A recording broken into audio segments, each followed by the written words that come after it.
Selamat hari Minggu bagi kita semua dari 7 seri salib yang akan kita telusuri bersama-sama hari ini memasuki minggu yang kedua.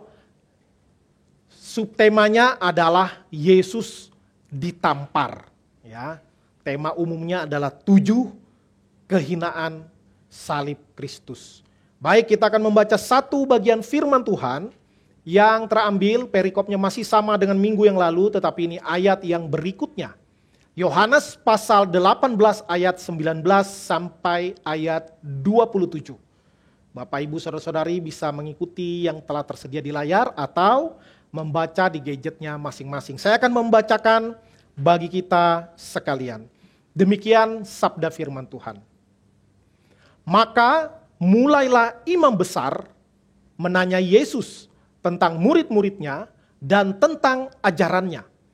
Jawab Yesus kepadanya, "Aku berbicara terus terang kepada dunia.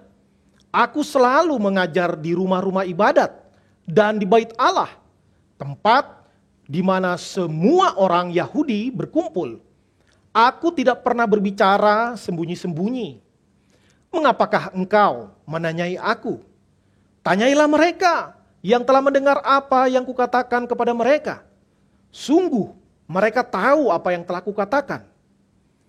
Ketika ia mengatakan hal itu, seorang penjaga yang berdiri di situ menampar mukanya sambil berkata, "Begitukah jawabmu kepada imam besar?"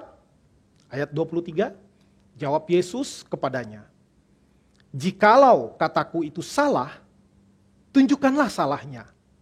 Tetapi, jikalau kataku itu benar, mengapakah engkau menampar aku?" Maka Hanas mengirim dia terbelenggu kepada Kayafas, imam besar itu. Simon Petrus masih berdiri berdiam.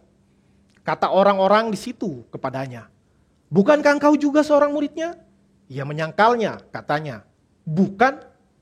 Kata seorang hamba imam besar, seorang keluarga dari hamba yang telinganya dipotong Petrus, "Bukankah engkau kulihat di taman itu bersama-sama dengan dia?" Maka Petrus menyangkalnya pula, dan ketika itu berkokoklah ayam. Sedemikian jauh pembacaan firman Tuhan. Berbahagialah kita yang membaca, merenungkan, dan melakukan firman Tuhan di dalam hidup kita hari lepas hari. Ya. Tema tentang Yesus ditampar. Yesus ditampar ketika dia diadili oleh imam besar. Ya. Minggu lalu sudah dijelaskan, ada imam besar, ada 2 yang paling berpengaruh pada saat itu, yang secara legalitas, yang punya SK istilahnya, yang resmi dari pemerintah Romawi adalah imam besar Kayafas. Tetapi kita bisa mengerti bahwa Kayafas itu adalah quote unquote imam besar boneka, ya, yang benar-benar menguasai, yang punya wibawa, yang paling berpengaruh di dalam tata hidup agama Yahudi pada saat itu adalah Hanas. Hanas juga imam besar sebelumnya, tetapi dia dicopot oleh prokurator sebelum Pontius Pilatus menjabat. Ya, tetapi dia masih didengarkan, karena bagi orang Yahudi seharusnya imam itu menjabat sampai mati. Ya, pada saat itu imam besar Hanas masih hidup. Karena itu Yohanes mencatat tidak langsung kepada Kayafas, kepada Hanas dulu. Ya, kepada Hanas. Maka kalau kita melihat ya tadi, Hanas mulai berupaya, imam besar yang ayat 19 ini Hanas. Ya, berupaya menginterogasi kali ya, lebih tepat ya, karena ini seperti persidangan, dan sedang dicari-cari ucapan Yesus yang bisa dijadikan pegangan atau bukti bahwa Yesus layak untuk dihukum. Nah, jadi ini ceritanya pengadilan agama. Ya, ini adalah sebuah pengadilan agama. Dan kisah Yohanes pasal 18 ini ya beserta dengan Injil yang lain di ujung-ujung pasal-pasal terakhir itu berbicara tentang akhir kehidupan pelayanan Yesus. Ya. Dan Yohanes paling rinci mencatat jam-jam, detik-detik ketika Yesus mulai memasuki yang disebut dengan Via Dolorosa. Jalan salib prosesnya mulai dari taman terus ceritanya begitu detail. Ya, paling detail daripada pencatat-pencatat Injil lainnya. Kenapa? Karena Yohanes ikut di situ. Ya, minggu lalu sudah kita bahas bagaimana dia ikut masuk ke dalam, dapat akses ke halaman istana imam besar. Bahkan dia keluar lagi menjemput Petrus, mengajak Petrus bisa masuk ke dalam. Jadi itu gambarannya. Maka Yesus Kristus menghadapi yang namanya pengadilan agama. Ya, menghadapi yang namanya pengadilan agama. Nah, kalau kita mengerti proses pengadilan, pada umumnya sebenarnya sudah ada aturan dari proses pengadilan, baik itu hukum Romawi maupun pengadilan versi hukum Taurat. Sebenarnya memang hukum Taurat pasti lebih sederhana, ya hukum Romawi karena dia adalah kekaisaran yang begitu besar, tentu detailnya lebih banyak.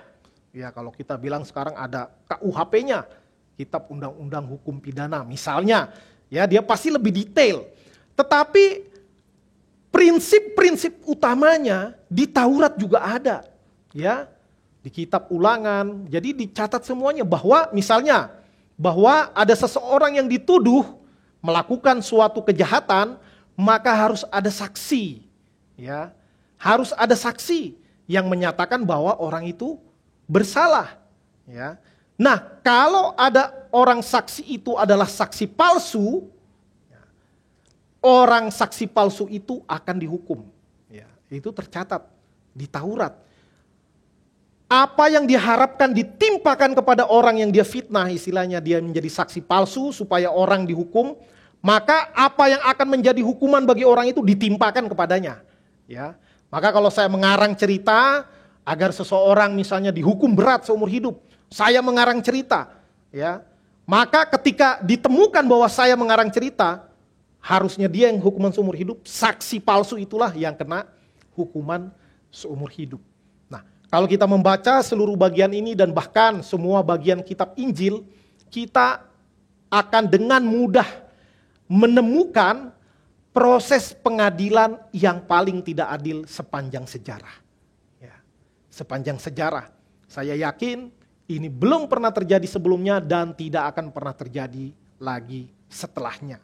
Ya, kita baru saja mengikuti maraton peradilan di Indonesia ya sejak tahun lalu, ya ketika ada seseorang yang terbunuh, ya kan, lalu mengajukan tuduhan, wah bagaimana saya nggak emosi, istri saya dia perkosa katanya. Lalu mana bukti CCTV-nya? Buktinya dihilangkan. Ya padahal kalau ada bukti CCTV itu dia memperkosa, itu akan menjadi bukti yang kuat sehingga dia bisa membela diri. Saya menjaga kehormatan keluarga misalnya, buktinya mana? Ya, kok malah CCTV-nya rekamannya dihilangkan? Yang tertentu saja yang dianggap memberatkan orang itu dan menghilangkan bukti yang sebenarnya. Itu aja yang ada. Tapi yang poin dia misalnya bahwa dia berusaha atau dia telah memperkosa istri saya, malah nggak ada bukti CCTV-nya. Nah, maka setiap tuduhan itu tuduhannya harus jelas. Ya. Hanya tuduhan kepada Yesuslah yang tuduhannya nggak jelas. Istilahnya pokoknya tangkap dulu, ya. Sambil ditangkap, sambil dipikirkan. Nanti tuduhannya apa? Mereka berulang-ulang kali mau menjatuhkan Yesus di mana-mana tapi tidak berhasil. Karena Yesus selalu tahu jalan pikiran mereka. Ya. Maka di sini kita lihat bahwa tuduhannya nggak jelas. Kalau kita baca kembali ayat 19, ketika imam besar Hanas bertanya kepada Yesus tentang murid-muridnya, tentang ajarannya, itu dalam rangka juga mencari kalimat-kalimat Yesus yang bisa dipakai untuk berbalik melawan Yesus. Ya, jadi tuduhannya sambil dicari-cari, belum ada. Udah surat penangkapan, surat perintah penangkapan nggak ada, ya. Tuduhannya juga nggak ada. Pokoknya tangkap dulu. Lalu alat buktinya mana? Ya belum ada juga, ya. Alat buktinya sedang dicari-cari, sedang dicari-cari. Nah, Kemudian saksinya siapa? Saksinya juga nggak ada.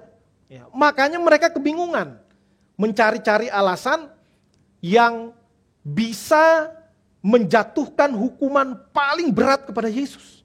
Dan imam besar mengharapkan hukumannya adalah hukuman mati.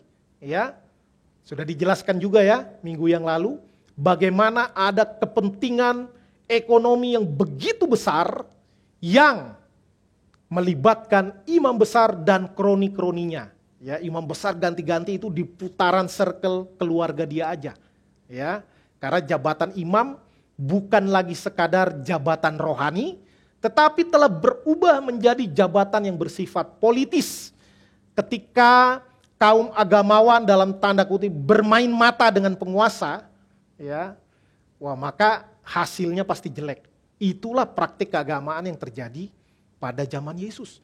Bagaimana penguasa Romawi juga ikut campur tangan di dalam memilih siapa yang bisa menjadi imam besar. Istilahnya siapa yang bisa kerjasama, yang bisa mencari keuntungan, yang bisa memberi setoran lebih banyak kepada pemerintah, dia yang akan didukung.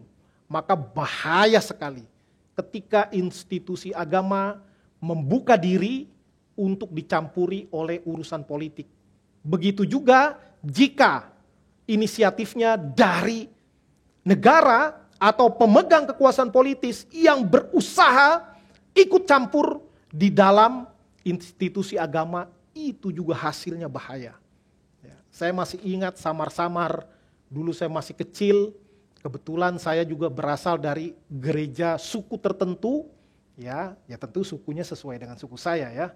Dulu ada kisah itu yang mungkin kalau tahun 90-an sekian Bapak Ibu gandrung mengikuti berita, ya dulu ada satu sinode gereja suku terbesar di Indonesia, sampai sekarang masih terbesar kalau gereja suku. Ya. Bagaimana pemerintahan Orde Baru berusaha ikut campur tangan di dalam urusan gerejawi, sehingga dengan cara-cara yang tidak pantas menggeser tokoh hamba Tuhan yang paling berpengaruh pada saat itu. Akhirnya sinode itu terpecah dua. Ya, ada yang pengikutnya ketua sinode A, lalu ada pengikutnya ketua sinode B yang mendapat restu dari pemerintahan Orde Baru. Singkat cerita itu terjadi perpecahan yang besar. Ya, di kota mungkin nggak seberapa, di desa di Sumatera Utara itu sampai pukul-pukulan. Saya dengar, tapi dulu belum ada masuk berita yang berat-berat kan nggak masuk, dulu TV cuma TVRI ya. Ya, katanya ada yang sampai bunuh-bunuhan, katanya. Saya dengar tapi saya tidak melihat. Tapi kalau bertengkar, ya sampai pukul-pukulan. Itulah ketika kekuasaan politik memasuki institusi agama. Dalam hal ini konteks kita sekarang gereja. Bahaya. Ya. Maka gereja jangan membuka diri bermain mata dengan politik. Apakah gereja harus melek politik? Iya. Apakah jemaat perlu melek politik? Iya. Ya, tetapi yang disebut dengan high politics, kita harus, karena apa? Cara menyalurkan aspirasi adalah dengan politik, tetapi tidak boleh terlibat dalam politik praktis. Ya, memberikan pesan-pesan yang pesan-pesan moral untuk memberikan pengaruh kepada dunia politik, bagus, itulah fungsi gereja. Ya, menjaga suara kenabian. Gereja tidak boleh dibeli oleh kepentingan politik, apalagi hanya demi mendapat sumbangan, lalu menjilat-jilat penguasa, maka itu adalah, bagi saya itu merupakan sebuah penyimpangan. Ya, seharusnya gereja memegang tongkat suara kebenaran dan dia tidak boleh diombang-ambingkan oleh kepentingan penguasa. Tetap menjaga jarak, tetap menjadi mitra kritis. Ya, bukan apapun kita lawan, tidak. Ya, menjadi mitra tetapi mitra yang kritis. Kalau bagus kita dukung, kalau tidak benar kita harus berani ngomong. Ya, itu seharusnya. Nah, itu yang terjadi di zaman Yesus. Karena itu terjadi bahkan di dalam proses peradilan pun amat sangat luar biasa tidak adil. Ya, Bahkan kalau kita baca semuanya ini semua selesai dalam 1 hari. Ya mungkin Bapak Ibu ada yang praktisi dunia hukum. Pernahkah mengadili, ini bukan yang damai ya, kalau damai di kantor polisi selesai langsung, bisa juga 1 hari. Tetapi mulai dari proses, ditangkap, dituduh, disidang, kumpulkan saksi, ambil keputusan, selesai dalam 1 hari. Pernah nggak? Nggak pernah. Nggak pernah. Ya kita mau wawancara saksi, belum saksi ahli lagi. Ya, belum saksi yang meringankan. Ya, ada saksi memberatkan, ada saksi meringankan. Itu prosesnya lama. Ya, yang baru saja terjadi, yang kasus ajudan dibunuh, itu saja sudah memakan waktu berapa lama? Sudah lebih dari setengah tahun, belum lagi naik banding. Ya, panjang prosesnya, bisa 2 tahun. Yang saya tahu kasus-kasus yang panjang itu bisa 2 tahunan, mungkin bisa lebih. Ya, mungkin bisa singkat, bisa. Tapi setahu saya tidak pernah ada kasus hukum dengan proses semuanya selesai dalam 1 hari. Yang bukan proses damai ya, ini yang apalagi hukuman mati. Ya. Nah, apalagi pada zaman itu orang Yahudi menurut Taurat kalau mengambil satu keputusan pengadilan agama, kalau hukumannya berat, tidak boleh pada hari raya. Tidak boleh. Ya, karena apa? Ya mungkin supaya fokus mempersiapkan diri kusyuk menyambut hari raya. Itu menjelang Paskah. Ya. Menjelang Paskah, 1 hari menjelang Paskah. Ya, ada disebutkan bahwa kalau putusannya adalah bebas, itu boleh diambil. Tapi kalau putusannya adalah dihukum tertentu, apalagi terancam hukuman mati, itu nggak boleh di sekitar hari raya, nanti setelah hari raya. Tetapi karena para imam kepentingan agama ini yang sudah rusak oleh kerakusan, ketamakan akan kekayaan, maka mereka sudah benar-benar buta, ya, sudah benar-benar buta. Mereka melakukan segala cara, mencari saksi palsu, langsung ambil keputusan, dan bahkan ketika Hanas berusaha menginterogasi Yesus dengan harapan Yesus salah ngomong, lalu ucapannya dipakai sebagai alasan, di waktu yang sama imam besar Kayafas juga sedang mengumpulkan para Sanhedrin, para ahli agama. Sampai cari, apa tuduhan kita nih? Mereka sedang menyusun satu tuntutan. Ya, kayak tim kuasa hukum gitulah ya. Ini para agamawan sedang membentuk satu rancangan untuk menjatuhkan hukuman kepada Yesus. Dan mereka memang sedang berencana adalah kasus penistaan agama, penghujatan terhadap Tuhan. Maka penghujatan hukumannya adalah hukuman mati. Ya. Tetapi mereka begitu licik, mereka ingin bersih tangannya, maka mereka ingin membunuh menggunakan tangan penguasa Romawi. Waduh, ini jahat, di atasnya jahat lagi. Ya, kalau orang jahat normal dia sendiri lakukan, atau anak buahnya lakukan. Ini bisa negara penjajah ditunggangi oleh orang-orang jajahan untuk apa? Untuk menggolkan keinginan mereka, menyingkirkan Yesus yang berpotensi membuat mereka kehilangan pemasukan, kehilangan pengikut udah jelas. Ya, pengikut Yesus tambah lama tambah banyak. Orang begitu takjub melihat Yesus. Yesus ngajar bukan sembunyi-sembunyi di bait Allah, terang-terangan. Ya, ada ahli-ahli Taurat di situ. Malah mereka kadang-kadang mereka yang melontarkan pertanyaan jebakan, pertanyaan pinggir jurang. Bilang salah jawab langsung tangkap. Tapi Yesus tidak pernah terperangkap oleh pertanyaan-pertanyaan jebakan mereka. Dan kita bisa menilai bahwa putusannya itu sudah ada duluan. Ya, maka penangkapan, sidang dan lain sebagainya itu adalah bagian dari rancangan besar, plot yang sudah diatur supaya Yesus harus mati. Pokoknya harus mati bagaimanapun caranya. Itulah yang direncanakan oleh para pemimpin Yahudi pada saat itu. Ya, karena itu tadi Hanas interogasi, Kayafas sudah rapat, ya, menyusun hukuman. Maka ini model pengadilan seperti apa seperti ini, ya. Sekarang sih kemarin waktu proses yang terjadi di negara kita, udah ada bincang-bincang juga di TV ya. Kalau kasus begini kira-kira apa? Wah, hukuman terberatnya hukuman mati. Minimal dia 20 tahun, itu hukuman minimal. Bisa seumur hidup. Paling berat hukuman mati.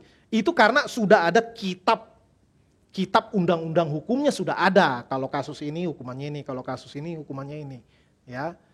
Tapi tergantung subjektivitas dari hakim yang mengadili. Di sini imam besar harusnya berfungsi sebagai hakim. Kumpulkan semua barang bukti, kumpulkan saksi, ada saksi memberatkan, ada saksi meringankan, lalu si terdakwa ditanya, diberikan kesempatan memberikan pledoi atau pembelaan diri. Nah, istilahnya. Ini enggak, ya.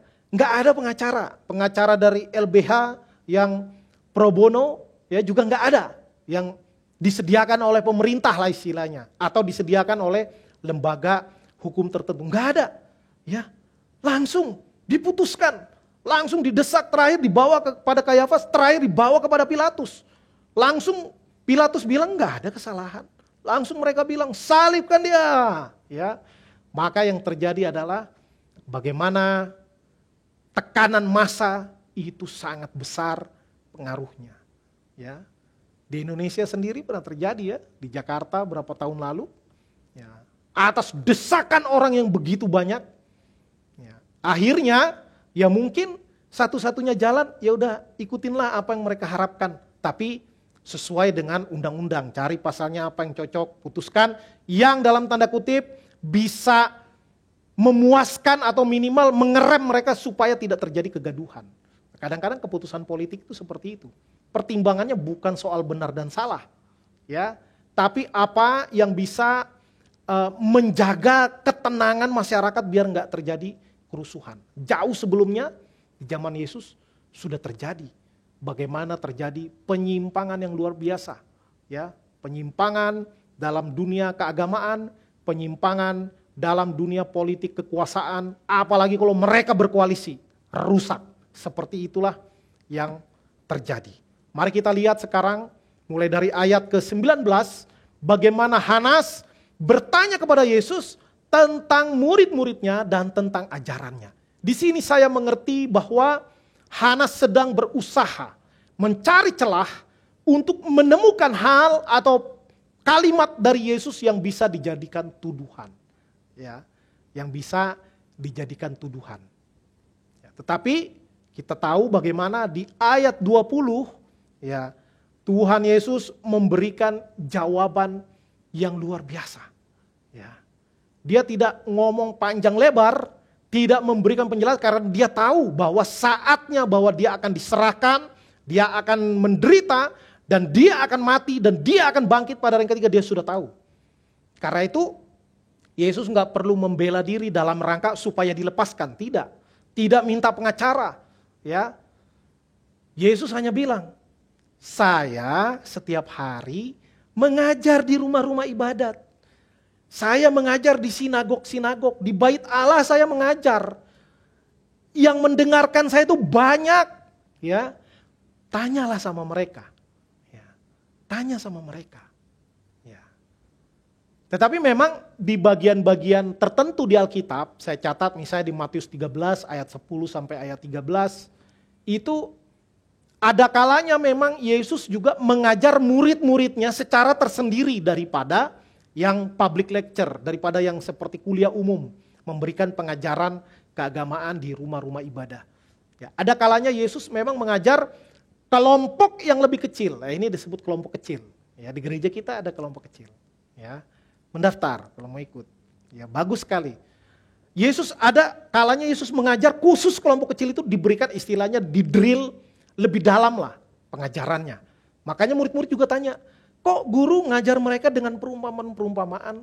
Iya, ya, jadi Yesus ada kalanya dia memberikan kelas khusus untuk kelompok kecil murid-muridnya, tetapi ajaran-ajarannya tidak berbeda, ya, tidak berbeda. Ajarannya sama, misalnya tentang mengasihi Allah, mengasihi sesama, jangan balas kejahatan dengan kejahatan, kalahkan kejahatan dengan kebaikan, sama, hanya metode penjelasannya berbeda. Ya, kalau kepada umum Kayak Yesus banyak memberikan perumpamaan-perumpamaan. Karena namanya umum itu ya istilahnya ada yang well educated, ada yang mungkin gak pernah sekolah. Ya maka dicari ilustrasi-ilustrasi yang mudah dimengerti tentang tanah, tentang gandum, ya, gandum dan ilalang yang mudah dimengerti.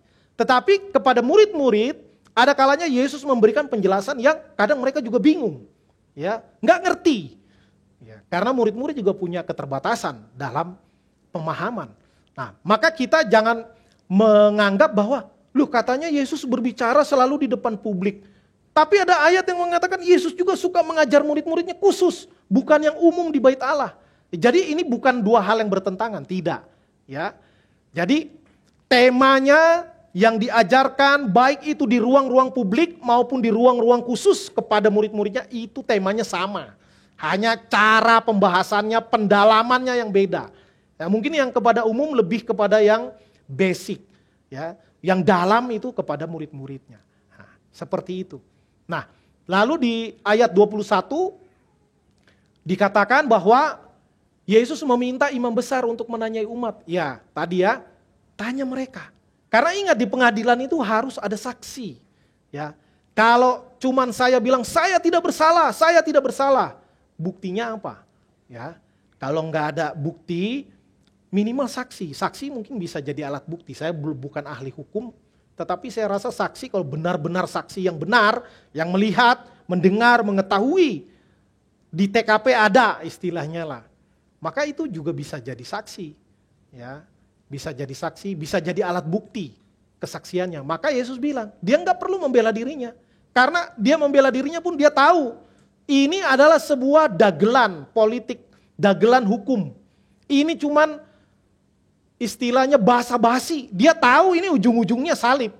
Ya, makanya Yesus dari awal udah bilang, saatku sudah tiba, anak manusia akan diserahkan, akan menderita, akan mati, dan akan bangkit pada hari yang ketiga. Jadi Yesus meminta agar imam besar bertanya pada orang-orang yang mungkin jumlahnya ribuan total. Karena Yesus keliling ke kota-kota, ke desa-desa termasuk kepada bait Allah di Yerusalem. Yesus berkhotbah terus. Ya, di bukit dia berkhotbah, di perahu dia berkhotbah, di mana-mana tempat. Ya, dia berkhotbah. Sehingga pendengarnya banyak. Tanya aja sama mereka yang udah pernah dengar, mereka tahu kok. Ya. Jadi itu, di dalam peradilan harus ada saksi. Maka saya mengerti bahwa Yesus bukan mau cari-cari pembelaan supaya nanti hukumannya jangan hukuman mati. Dia pengen 20 tahun penjara misalnya. Ya. Enggak. Yesus suruh tanya kepada saksi karena apa? Dia mau mengajarkan atau menyatakan bahwa ini proses pengadilannya ngaco. Ya, harus ada saksi dong. Ya, harus ada saksi. Bukan mau membela diri. Waduh, bahaya saya nanti kalau dihukum mati. Saya perlu saksi-saksi meringankan. Tidak. Ya, maksud Yesus cari saksi supaya proses itu berjalan sebagaimana yang seharusnya. Ya, bukan mau dia pengen meringankan hukumannya. Tidak. Ya. Lalu di ayat ke-22 maka ada salah seorang penjaga menampar Yesus. Ya, tadi dikatakan, bagaimana kau berbicara seperti itu kepada imam besar? Wah, memang di perjanjian lama di Keluaran 22 ayat 28 ada ayat yang menyatakan bahwa janganlah engkau menyumpahi seorang pemuka di tengah-tengah bangsamu. Dan imam besar adalah salah seorang pemuka. Tetapi kalau kita mau objektif, ya, dengan tidak emosi membaca ayat sebelumnya, apakah ada kalimat Yesus yang menyumpahi imam besar? Enggak ada. Ya, Yesus ngomongnya baik-baik. Tiap hari saya di ruang publik loh, di tempat umum mengajar, silakan tanya kepada mereka. Apakah ada Yesus menyumpahi imam besar? Maksudnya, kamu imam besar gini aja nggak ngerti sih, standar hukum itu harusnya begini. Aduh, masa imam besar kualitasnya kayak gini, lebih goblok dari anak SD misalnya. Kalau itu menghina, ya. Kalau itu menghina.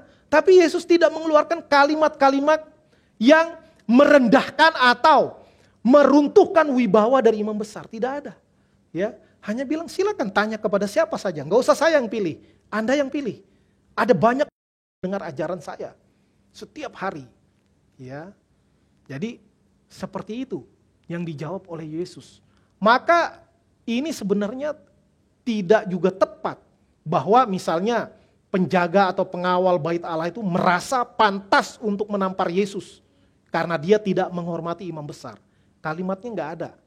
Ya, nggak ada yang menghina, meruntuhkan wibawa imam besar. Tidak ada. Bisa jadi dia sedang cari muka. Ya, wah, ini pengawal yang paling loyal, pengawal yang cekatan, yang berinisiatif. Ya.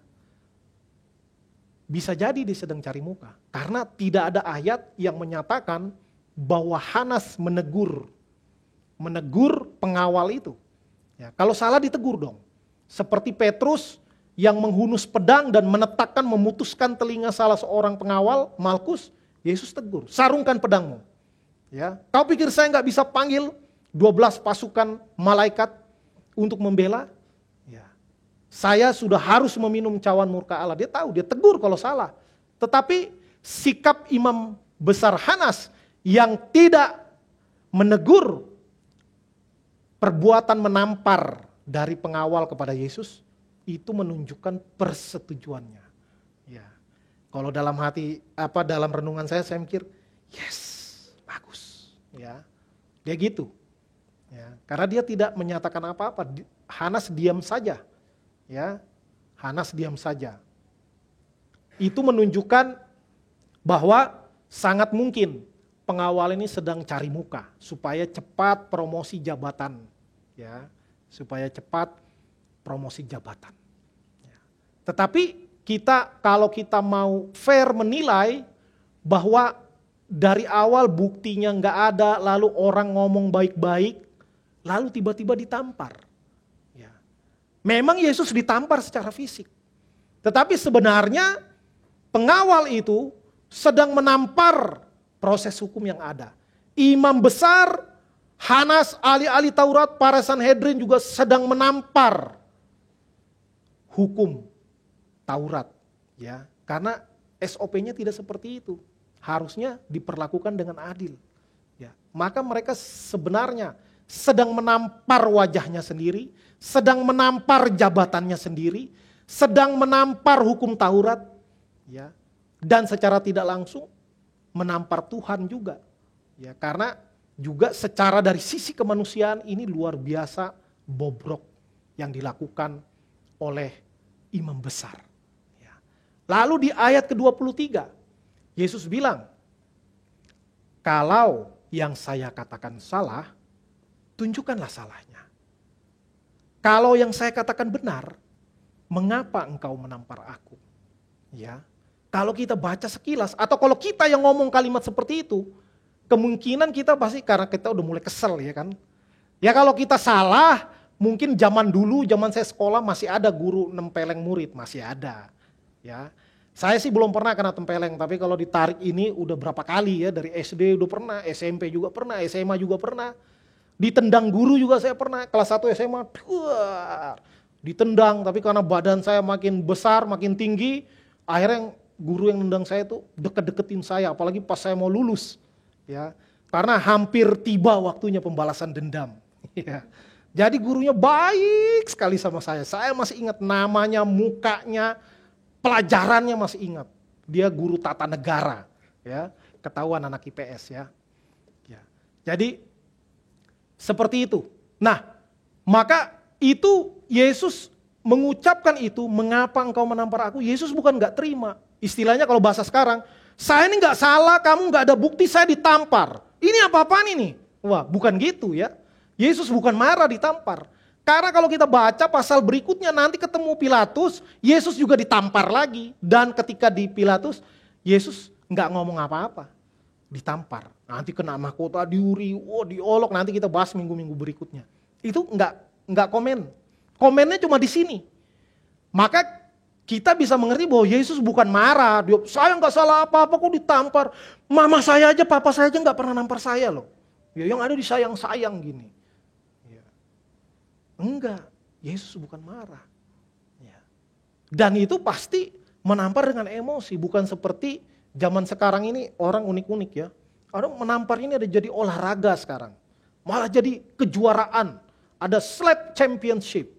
Ya. Lomba menampar. Jadi ada meja, ini penampar main tampar-tamparan tapi ganti-gantian ya. Ya pakai pakai kayak tepung. Lalu begini 1, 2, yang ketiga baru nampar beneran. Pak ya. Nah, habis itu gantian ya, yang nampar gantian, pakai itu gantian dia tampar. Nanti siapa yang tumbang itu yang kalah. Ya, itu badannya gede-gede semua itu. Kalau saya daftar itu belum layak ya, masih kurang besar. Ya, jadi jadikan olahraga. Kalau itu olahraga mungkin bisa lah ya, tapi nggak usah kita bikin olahraga yang aneh-aneh. Masih banyak olahraga yang tidak berbahaya. Ya, karena ada yang begitu ditampar langsung tumbang, langsung ditangkap orang, langsung kayak pingsan. Ya, bahaya. Nah, di sini ditamparnya karena memang dengan emosi. Ya, dengan emosi, dengan kebencian. Dan saya yakin pengawal itu sudah satu frekuensi dengan bosnya imam besar. Ya, sudah tahu ini si bos ini pengen dia ini dihukum mati nih. Ya. Maka begitu Yesus ngomong, biarpun ngomongnya dengan baik, dengan sopan, tetap tempeleng.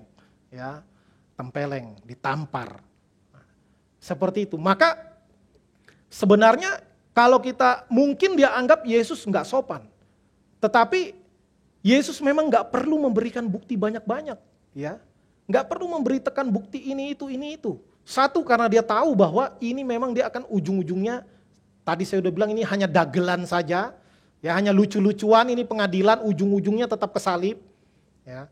Yang kedua, beban pembuktiannya itu burden of proof-nya bukan pada pihak Yesus, tapi kepada pihak yang menuduh. Kamu nuduh saya menghujat Allah, kamu nuduh saya ini penjahat besar yang layak dihukum mati, buktinya mana? Ya. Maka yang menuduh itu yang punya beban untuk membuktikan, bukan yang dituduh. Karena yang dituduh tahu dia nggak bersalah. Ya. Sama seperti misalnya di zaman sekarang loh, orang Kristen Alkitabnya palsu, dipalsukan. Ya, saya simpel kalau ditanya gitu. Ya udah, kasih tahu aslinya dong. Enggak, itu udah dipalsukan. Ya, yang aslinya mana? Yang nggak tahu, pokoknya palsu aja. Loh. Bagi saya ini asli, memang Alkitab bahasa Indonesia diterjemahkan. Tetapi ini ada runtutannya, ada manuskripnya. Ada lebih dari 5.000 manuskrip yang masih ada sampai sekarang. Satu-satunya kitab suci yang paling banyak manuskripnya adalah Alkitab. Ya, satu-satunya. Lebih dari 5.000 potongan itu manuskrip masih ada di museum-museum di seluruh dunia. Terutama di Eropa. Masih ada.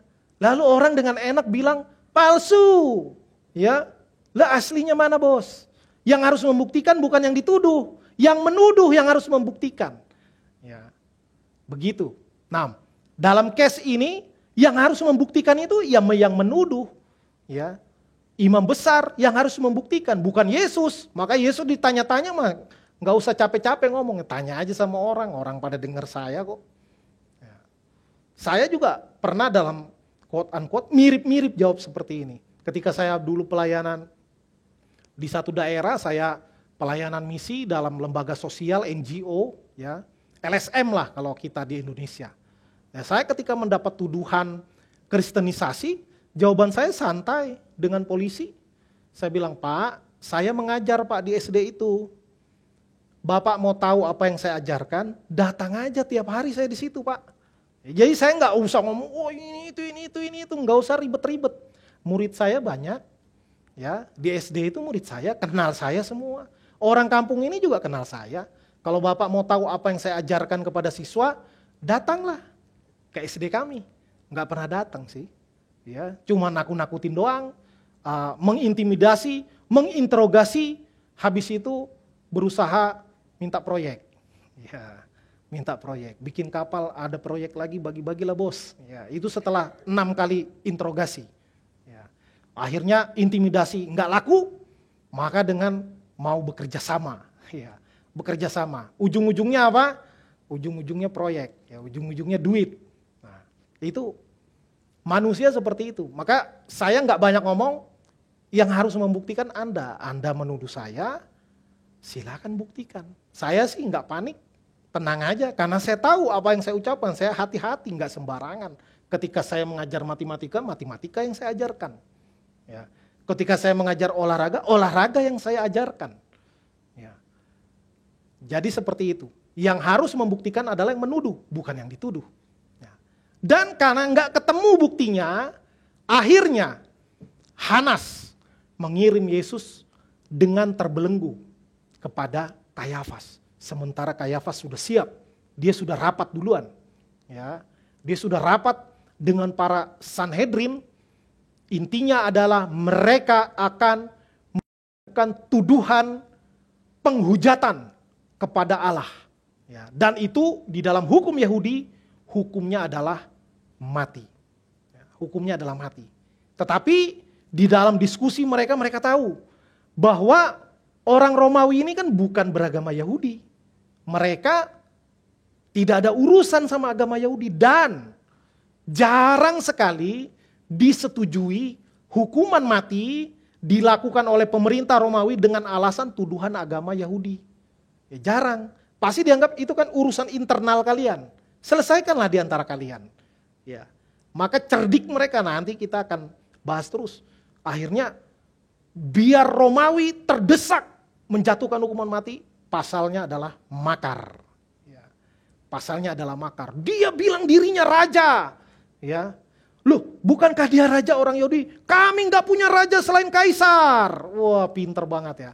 Ini orang-orang yang baca firman Tuhan, menguasai firman Tuhan, tetapi tidak dikuasai oleh firman Tuhan. Maka hati-hati kita beragama. Ya. Termasuk hati-hati kita bergereja. Jangan langsung kita merasa jumawa, saya orang pilihan Tuhan. Saya sudah ditebus, saya pasti selamat. Yang gak percaya mereka tuh neraka semua. Bahkan jadi kayu bakar di neraka. Wah, kalau kita bilang seperti itu sangat menyedihkan. Kita harus selalu mengerti bahwa saya juga ini selamat karena anugerah. Kalau nggak anugerah, nggak bakalan juga. Maka kalau Tuhan memilih saya nggak bisa adigang-adigung membusungkan dada, nggak bisa. Kita harus mikir, kok Tuhan milih saya ya? Apa dasarnya? Memang nggak ada dasarnya. Dasarnya bukan dari kita. Dasarnya murni karena anugerah dan belas kasihan Tuhan. Udah. Maka kita harus melihat orang lain yang berbeda, yang tidak percaya kepada Yesus sebagai Tuhan dan Juru Selamat. Kita nggak bisa bilang, kamu harus percaya kamu kalau mau masuk surga. Nggak bisa gitu. Karena kita juga percaya bukan karena kita pinter. Bukan karena server iman kita kuat menangkap sinyal keselamatan dari Yesus. Enggak. Ya, itu benar-benar kita diambil sama Tuhan. Seperti orang yang nggak bisa berenang lalu mulai tenggelam. Gini lalu diambil rambutnya oleh Tuhan, diangkat. Nggak ada jasa dari kita. Selamat kita nggak ada jasa. Bahkan iman kita pun itu Tuhan yang pilih siapa yang mau ditaruh iman. Oh, Galen ditaruh iman kepada dia. Maka ketika mendengar Injil merespon, ya, merespon. Ya. Jadi itu juga anugerah. Ya. Maka yang menjadi perenungan bagi kita dari bagian ini, mungkin kita pikir kalau kita hidup pada zaman itu, mungkin gak sih kita nampar? Ya. Mungkin ada yang bilang, enggak Pak, saya gak mungkin nampar, saya yang memaku di kayu salib. Oh, lebih sadis. Ya. Lebih sadis dong. Ya. Atau saya pasti jadi muridnya Pak, tapi ya kabur semua lah sama kayak murid-murid yang lain. Ya. Orang murid yang paling aktif di kelas saja, Pak Petrus, ya, Rasul Petrus paling aktif di kelas itu. Wah, kalau nilai keaktifan paling tinggi dia. Tiap gurunya ngomong dia jawab duluan. Tiap guru ngomong dia jawab duluan, walaupun kadang salah-salah jawabnya. Ya, waktu dibilang waktuku sudah tiba, saya harus diserahkan mati dan siapa yang ini? Nggak ada yang bisa ini. Saya siap mati. Begitu ditanya kamu muridnya, bukan katanya. Ya, dalam keadaan-keadaan tertentu, kadang bahkan sekelas rasul bisa lo menyangkal. Siapa kita? Ya kita merasa, oh Petrus mah gak bisa pakai tuh kayak gitu. Kita mungkin yang memakukan Yesus. Ya. Maka kita juga bisa beralasan. Gak mungkin kan saya hidup zaman abad 21. Gak mungkin. Saya bilang, mungkin. Ya tentu tidak secara fisik kita menampar Yesus.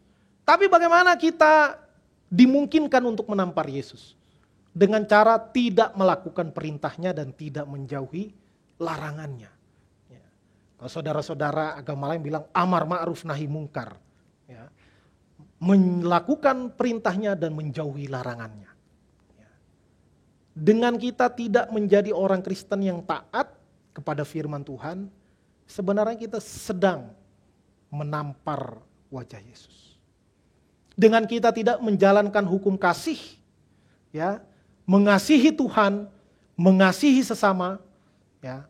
Ketika kita tidak mengasihi sesama seperti kita mengasihi diri sendiri, kita sedang menampar wajah Yesus.